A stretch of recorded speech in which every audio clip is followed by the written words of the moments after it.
This video is sponsored by Trifectura Home Products, your source for hardware, housewares, cleaning products, and office supplies. Today, I want to tell you about their finest product of all, the wonderful Trifecta Assistant. I don't want to do this. We had an arrangement. I write the jingle. You sing the jingle.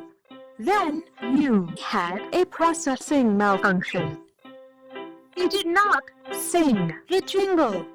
How do you think that makes me feel? I know, I'm sorry, I just don't...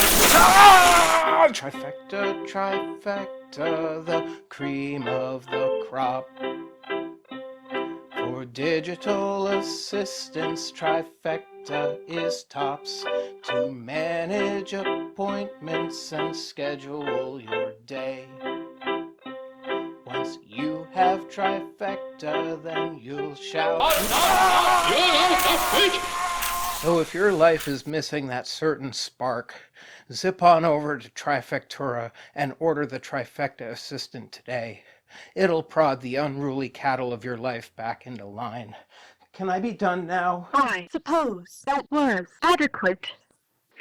Perhaps one last adjustment. This incredible cellular phone application experience can be yours today for the low price of $1,473.84, plus shipping and handling. Call now.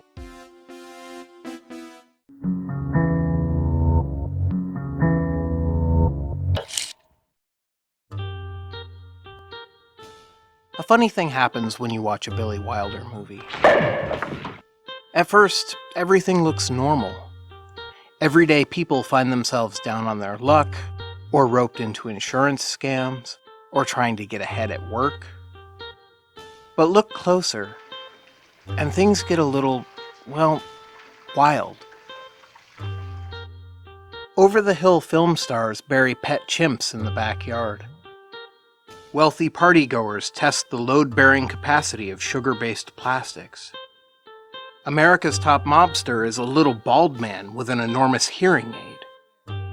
Everything is just slightly off, just a touch surreal. Anything could happen.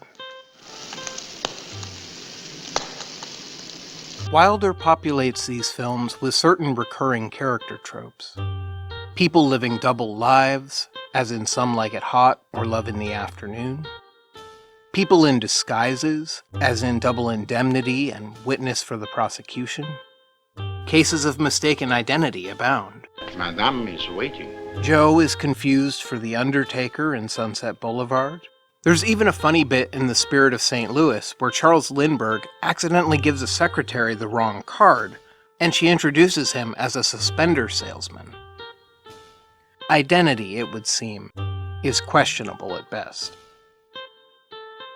But it's not just the zany, surreal touches that make Wilder's movies feel topsy-turvy.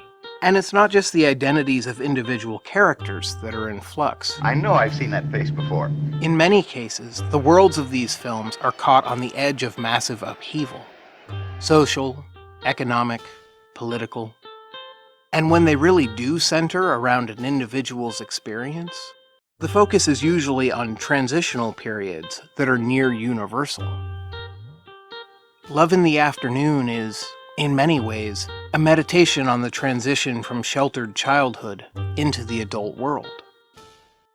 The 7-Year Itch follows a middle-aged publisher who's grown bored with his humdrum life and with his marriage, but who overcomes temptation and his own daydreams and recommits to his family. Many of the other films take place in times of great uncertainty and social change. It's no accident that Some Like It Hot is set in the late winter of 1929, only months before the Great Depression hit and the world of good times and jazz parties was swept away. Sabrina deals explicitly with the barriers between the wealthy and the working classes that persisted in America into the mid-20th century, particularly among the older generations. That's the 20th century for you. Automobiles, garages, chauffeurs' daughters. I realize that in some ways, those barriers are still with us, but they're a lot more porous today than they were in the early 1950s. An even more poignant example comes from The Spirit of St. Louis, Wilder's biographical drama about Charles Lindbergh and his solo flight across the Atlantic. It's hard to imagine now, but in the years before Lindbergh set his plane down on Le Bourget airfield, there was widespread disbelief that airplanes would ever cross a distance as great as the Atlantic Ocean. After all, multiple aviators had tried and failed. There are moments in history that neatly divide reality in two. There is the world before the event, and the world after the event, when everything is changed. Lindbergh's flight across the Atlantic ushered in a different world, a world where air travel would become standard, where men on the moon would one day be achievable. The Spirit of St. Louis is not one of Billy Wilder's best films, but it captures the drama and the uncertainty of that moment in time when everything was poised on the edge of a knife. Will tomorrow be much the same as yesterday? Or will today overturn the tables and welcome in something new? Which brings me to The Apartment. In many ways, this is Wilder at his most unsettled. The film opens in media res, with Bud already embroiled in a situation. The higher-ups at his office routinely borrow his apartment to hook up with their mistresses. You mean you bring other girls up here? Certainly not. I'm a happily married man. We don't see how this arrangement began. The only backstory we get is Bud's frantic explanation to Mr. Sheldrake when he thinks his job is on the line. So who knows if there's much truth in it? All we can do is strap in and prepare for a roller coaster of zany cover-ups and hilarious misunderstandings. Mildred! He's at it again!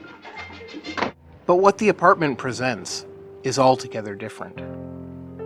After a half hour of these kinds of antics, we switch our perspective to Fran Kubelik, an elevator operator at the building, and Mr. Sheldrake's on-again, off-again mistress. Still afraid someone might see us together?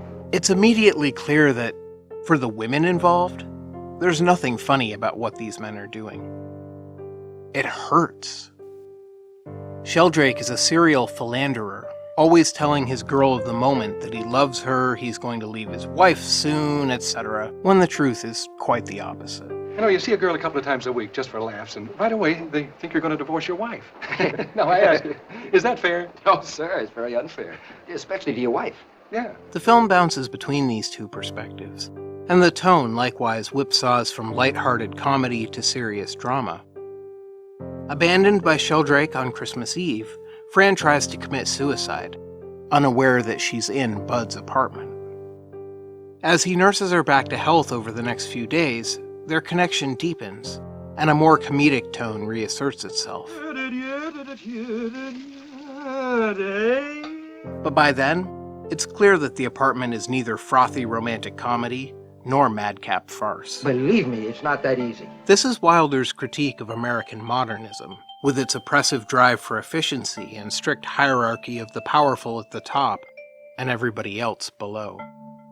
Fran Kubelik might well be right. Some people take, some people get took. And they know they're getting took, and there's nothing they can do about it. It's a rigged game, and you either play along or you get knocked down. I get kicked in the head, too. But by the film's end, these two people reach the conclusion that they don't want to play anymore.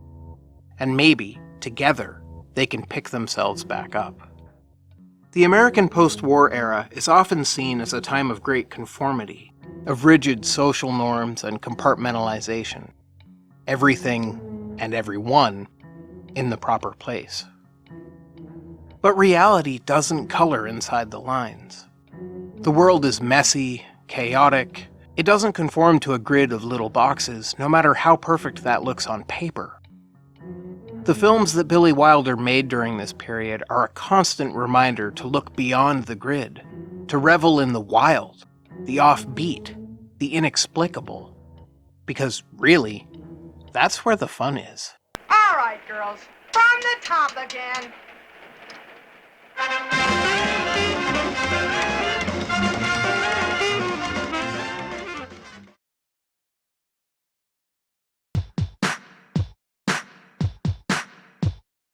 Hey, film dorks. I hope you enjoyed my musings on Billy Wilder. I really had a blast watching these. I will say, though, I did focus primarily on Wilder's pre-1960 work, and I've heard that a lot of his later stuff isn't necessarily of the same caliber, so... One movie I didn't mention, but which is very much worth your time, is The Lost Weekend from 1945. Ray Milland is amazing here as a writer struggling in the depths of alcoholism. Come here. It's raw and upsetting and totally unlike what you'd expect from a movie on this topic made in this era. Once again, thank you guys so much for watching this video. If you enjoyed it, leave a like, tell a friend, etc. I'll be back next month with a very special entry in my Director's series, but until then, stay safe, happy, and well. And I'll see you on the flip side. I don't know. I guess that's the way it crumbles. Cookie-wise.